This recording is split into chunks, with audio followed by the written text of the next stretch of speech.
Hello, friends, and welcome to Adventures in Pixieland. My name is Amy, and I am an ordained minister, and we are in Bible study. We are in the NIV, and we will be through 2025, and in 2026, we'll start the KJV. Right now, in this video, we are in the book of Genesis, and we are in chapter 44, a silver cup in a sack. So, now Joseph gave these instructions to the stewards of his house. Fill the men's sack with as much food as they can carry, and put each man's silver in the mouth of his sack.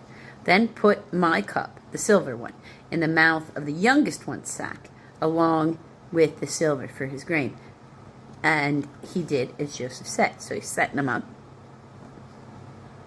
As morning dawned, the men were sent on their way with their donkeys. They had not gone far from the city when Joseph said to his steward, "Go after these men at once, and when you catch up with them, say to them, 'Why have you repaid good with evil? Isn't this the cup my master drinks from and also uses for divination? This is a wicked thing you have done.'" So so Joseph scries then. If he's using the cup for divination, it means he's using it to peer into and scry.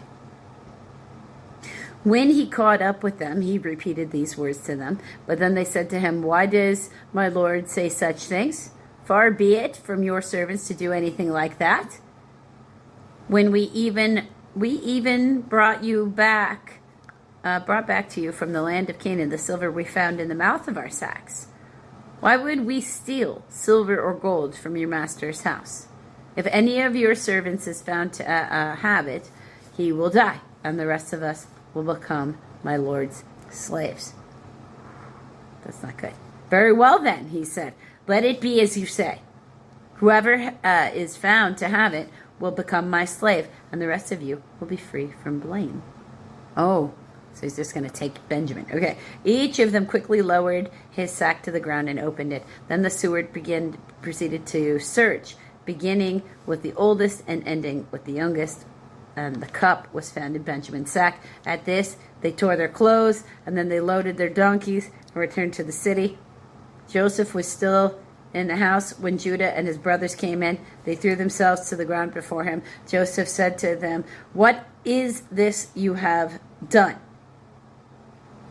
Don't you know that a man like me can find things out by divination?" Oh, see, now that's not good, because his divination stuff is from God, right? So don't claim something's from God that isn't from God. Don't say he said something he didn't say, and don't ever claim his work. That's got some punishment. Now, I also understand what he's doing. He's testing them. Will they just give up their youngest brother into slavery? And the answer is no, because they all came back, right?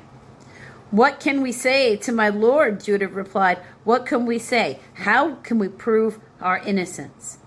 God has uncovered your servant's guilt.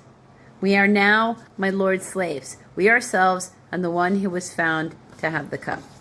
But Joseph said, "Far be it from me to do such a thing. Only the man who was found to have the cup will become my slave. The rest of you go back to your father in peace." Then Judah went to him and said, "Please, my Lord, let your servant speak a word to my Lord. Do not be angry with your servant, though you are equal to Pharaoh himself. My Lord asked his servants, 'Do you have a father or a brother?' And we answer, 'We have an aged father, and there is a young son born to him in his old age. His brother is dead, and he is the only one of his mother's sons left, and his father loves him. Then you said to your servants, 'Bring him to me so I can see him for myself.' And we said to my Lord, 'The boy cannot leave his father. If he leaves him, the father will die.' But you told your servants, 'Unless your brother comes down with you, you will not see my face again.' When we went back to your servant, my father, we told him what my Lord had said. Then he said, 'Go back and buy a little bit more food.' But we said, 'We cannot go down. Only if our youngest brother goes with us will we go. We cannot see the man's face unless our youngest brother is with us.' Your servant, my father, said to us, You know that my wife bore me 2 sons. One of them went away from me, and I said, he has surely been torn to pieces, and I have not seen him since. If you take this one from me, too, and harm comes to him, you will bring my gray head down to the grave in misery. So now he knows why his father didn't go looking for him. He knows what lie they told. So now, if the boy is not with us when I go back to your servant, my father, and if my father, whose life is closely bound up with the boy's life, see that the boy isn't there, he will die. Your servants will bring the gray head of our father down to the grave in sorrow. Your servant guaranteed the boy's safety to my father. And I said, if I do not bring him back to you, I will bear the blame before you, my life, my father, all my life. Now please, let your servant remain here as my lord's slave in place of the boy, and let the boy return to with his brothers. How can I go back to my father if the boy is not with me? No, do not let me see the misery that would come upon my father. Like, no, I cannot have this. Take me instead. And for Judah, who was the one who said, let's sell him into slavery, instead of just killing him, putting himself in slavery to protect Joseph's brother.